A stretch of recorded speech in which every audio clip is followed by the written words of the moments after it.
हम रहते हैं अर्थ पर बिना ये जाने कि हम कौन हैं और कहाँ से आए हैं।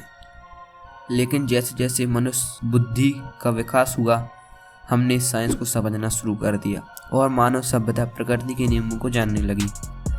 मानव द्वारा खोजों और आविष्कारों का सिलसिला चलता गया और हमें बहुत सारे महान वैज्ञानिक मिले, जिनके मन में यह प्रश्न आया कि इस तारों से भरे आसमान की परी क्या है। इस जिज्ञासा ने हमें स्पेस में झांकने को मजबूर कर दिया और तब हमें पता चला कि हमारा ग्रह कोई अलग नहीं है, क्योंकि इस स्पेस में लाखों ग्रह हैं जो कि अपने स्टार को ऑर्बिट करते हैं। आज हम जानते हैं कि हमारी गैलेक्सी मिल्की वे में ही खरबों तारे हैं और हमारा ब्रह्मांड ऐसे ही खरबों गैलेक्सियों से भरा पड़ा है। ऐसा अनुमान है कि हमारी गैलेक्सी में ही अरबों ऐसे प्लेनेट है जहां पर जीवन हो सकता है, लेकिन हम कभी वहां पर जा भी पाएंगे जो कि हमसे बहुत दूर हैं। हम धरती से भी बाहर गए हैं और हम चांद पर भी मनुष्य को भेज चुके हैं और यहाँ तक कि हम मंगल ग्रह पर भी रोवर्स को भेज चुके हैं और हम वॉयेजर स्पेसक्राफ्ट की सहायता से इंटरस्टेलर स्पेस में भी जा चुके हैं। तो क्या यह पॉसिबल है कि हम दूसरे स्टार सिस्टम में भी जा सकते हैं? आज की इस वीडियो में हम इसी के बारे में बात करेंगे। तो चलिए शुरू करते हैं आज के इस एपिसोड को।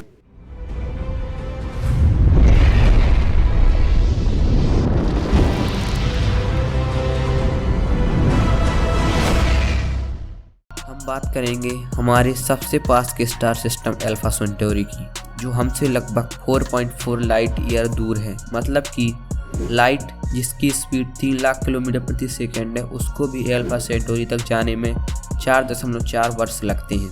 इस स्टार सिस्टम में कुल 3 स्टार हैं, alpha centauri A and B. Alpha centauri A and B एक बाइनरी स्टार सिस्टम है और तीसरा स्टार अल्फा सेंटोरी सी, जिसे हम प्रोक्सिमा सेंटोरी के नाम से भी जानते हैं। यह एक रेड ड्वार्फ स्टार है जो हमसे सबसे पास है।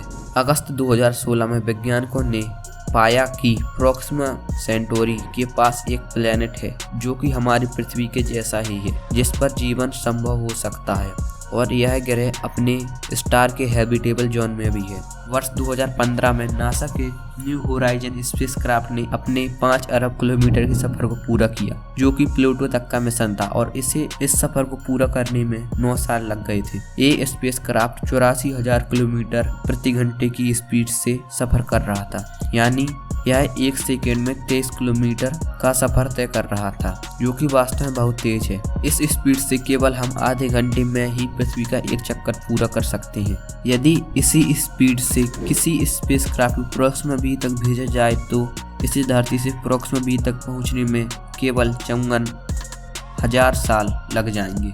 मतलब कि प्रेजेंट टेक्नोलॉजी से दूसरे स्टार सिस्टम में जाना संभव नहीं है। लेकिन यह पूरी तरह सच भी नहीं है, क्योंकि हमारे साइंटिस्ट ऐसे स्पेसक्राफ्ट पर काम कर रहे हैं जो हमें केवल 20 सालों में ही प्रोक्सिमा बी तक पहुंचाएगा और इसे कहा जाता है ब्रेक थ्रू स्टार शॉट। इस कंसेप्ट की शुरुआत 1985 में ही हो गई थी, जब साइंटिस्ट रॉबर्ट एल फॉरवर्ड ने स्टार विश्व के आइडिया को सामने रखा था। एक अल्ट्रा लो मास इंटरस्टेलर प्रोब जिसे माइक्रोवेव बीम द्वारा प्रोपेल किया जाएगा। इस स्पेसक्राफ्ट में 100 मीटर चौड़ा कार्बन फाइबर सेल लगा होगा, जो कि बहुत ही पतला होगा और इसके सेंटर में एक नैनो स्केल कंप्यूटर होगा। इसमें सारे सेंसर लगे होंगे। ऐसा थ्योराइज किया गया कि इस स्पेसक्राफ्ट का टोटल वेट केवल 1.08 किलोग्राम रखा जाएगा। ये माइक्रोवेव बीम इस स्पेसक्राफ्ट को लाइट की स्पीड के 10% स्पीड से प्रोपेल करेगी, यानी लगभग 30,000 किलोमीटर प्रति सेकंड की रफ्तार से। ये आइडिया काफी अच्छा था, लेकिन इससे भी प्रोक्सिमा बी तक पहुंचने में 40 साल लग जाएंगे। इतने लंबे समय में प्रोग्राम पर काम करने वाले साइंटिस्ट बूढ़े हो जाएंगे, तो हमें कुछ बेहतर चाहिए था जो इससे ज़्यादा फास्ट हो। तो यहीं से आया ब्रेक थ्रू स्टार शॉट। इसके बारे में जानने से पहले चलिए जानते हैं स्टार सेल और या लाइट सेल क्या होते हैं। तो लाइट सेल या सोलर सेल एक तरह के सेल हैं जो लाइट के पार्टिकल द्वारा प्रोपेल होते हैं, ठीक वैसे ही जैसे कि एक बोट में होता है। जब बोट की सेल से हवा टकराती है तो उसकी गति बढ़ती है। ठीक उसी प्रकार जब लाइट सेल में लाइट के पार्टिकल टकराते हैं तो स्पेसक्राफ्ट आगे बढ़ता है। न्यू होराइजन स्पेसक्राफ्ट का वेट लगभग 400 किलो था। ये स्पेसक्राफ्ट, जैसा कि मैंने पहले बताया था, 84,000 किलोमीटर प्रति घंटे की स्पीड से ट्रैवल कर रहा था। जो कि देखा जाए तो बहुत फास्ट है, लेकिन उतना भी नहीं कि इससे इंटरस्टेलर स्पेस में ट्रैवल किया जा सके। लेकिन सोलर सेल बहुत ही ज़्यादा फास्ट होते हैं। इसकी खास बात यह है कि इसमें किसी प्रकार का फ्यूल नहीं लगता है, जिससे स्पेसक्राफ्ट का वेट बहुत कम हो जाता है।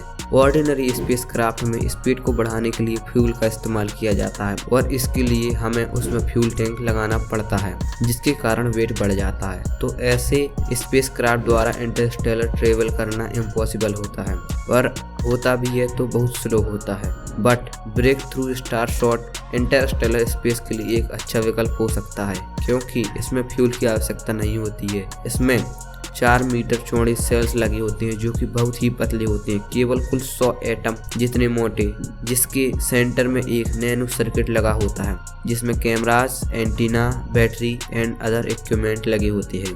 ये एक छोटा सा सर्किट होता है। यह छोटा सा सर्किट ही मेन स्पेसक्राफ्ट होगा।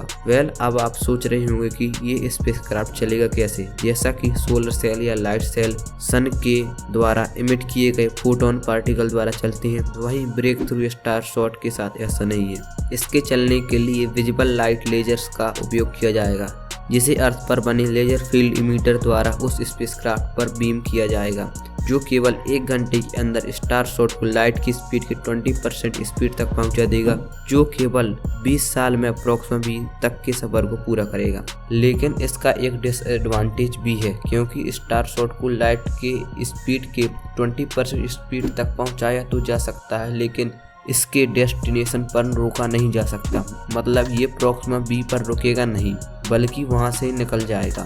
यानी हमारे पास कुछ नैनो सेकेंड का समय ही होगा उस प्लेनेट से डेटा कलेक्ट करने के लिए।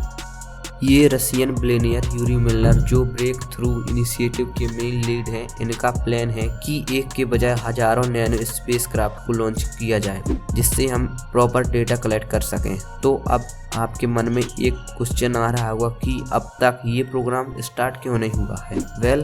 हमने कई सोलर सेल्स की सफल टेस्टिंग की है। जेक्सा यानी जापान एरोस्पेस एक्सप्लोरेशन एजेंसी के द्वारा सन 2000 में लॉन्च किया गया आइकारोस और प्लेनेटरी सोसाइटी द्वारा लॉन्च किया गया लाइट सेल इसके एग्जाम्पल है। लेकिन स्टारशॉट सोलर सेल से काफ़ी अलग है।